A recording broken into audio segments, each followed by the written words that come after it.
While in a foreign country, U.S. citizens may encounter road conditions that differ significantly from those in the United States.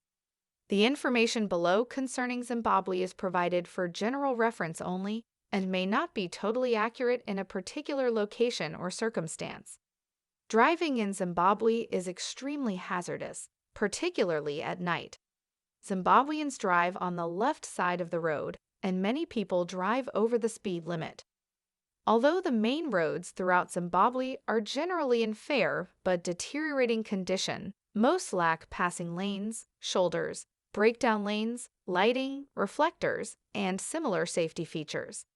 Driving under the influence of alcohol, DUI, enforcement does not generally exist, resulting in high rates of impaired drivers, especially at night. Avoid driving at night.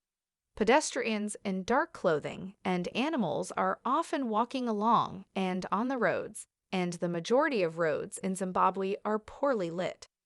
Motor vehicles often have no headlights or taillights and are difficult to see at night.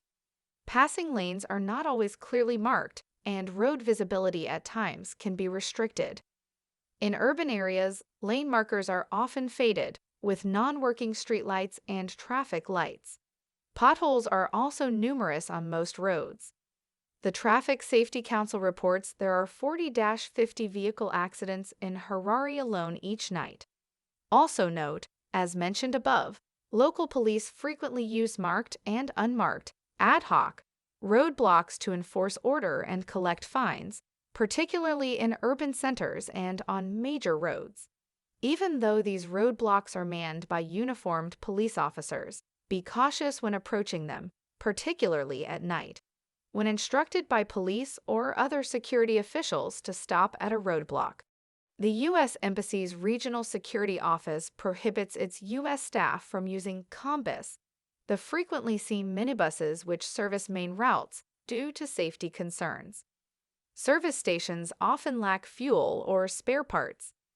Intercity commuter bus travel, except by luxury coaches, is dangerous due to overcrowding, inadequate maintenance, and unsafe drivers. Public bus drivers are often fatigued, fail to adhere to local speed limits, and often fail to obey traffic rules or regulations. It is illegal to operate a cellular telephone while driving in Zimbabwe. Drivers are required to wear seat belts or helmets if driving motorcycles. Car seats are not legally required for small children. Travelers should pack several pairs of latex gloves in the event of a road accident involving serious injuries or bleeding, as Zimbabwe has one of the highest rates of HIV/AIDS infection in southern Africa. History. This discussion mainly focuses on the history of Zimbabwe since the late 15th century. For treatment of earlier periods and of the country in its regional context, see Southern Africa.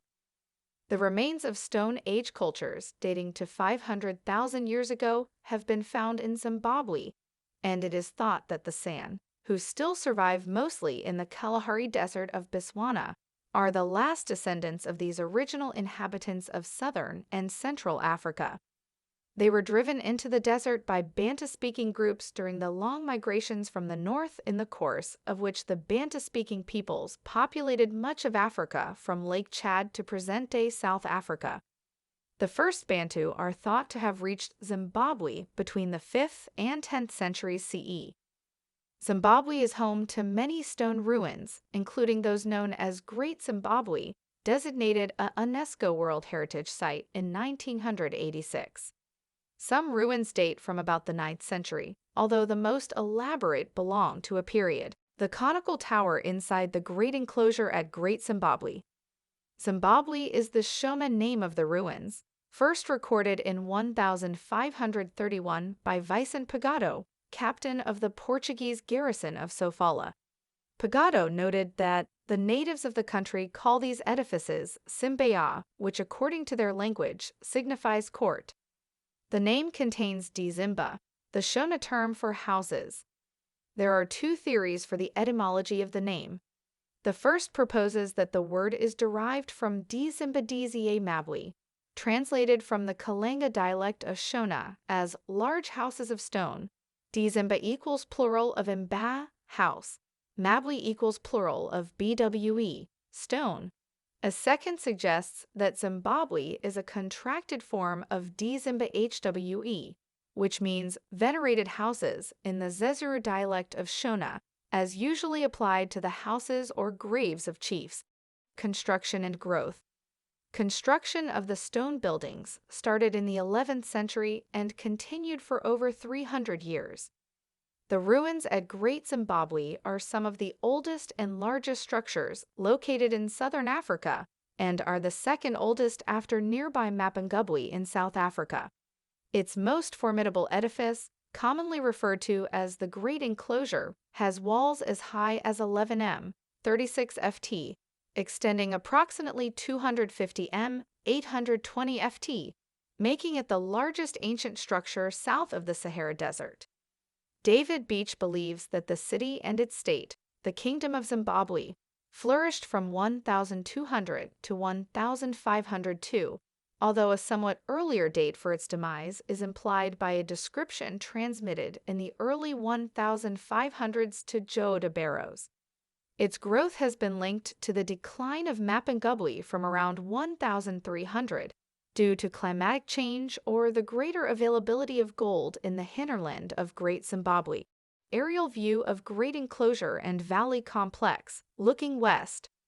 Traditional estimates are that Great Zimbabwe had as many as 18,000 inhabitants at its peak. However, a more recent survey concluded that the population likely never exceeded 10,018. The ruins that survive are built entirely of stone. They span 730 ha, 1,800 acres,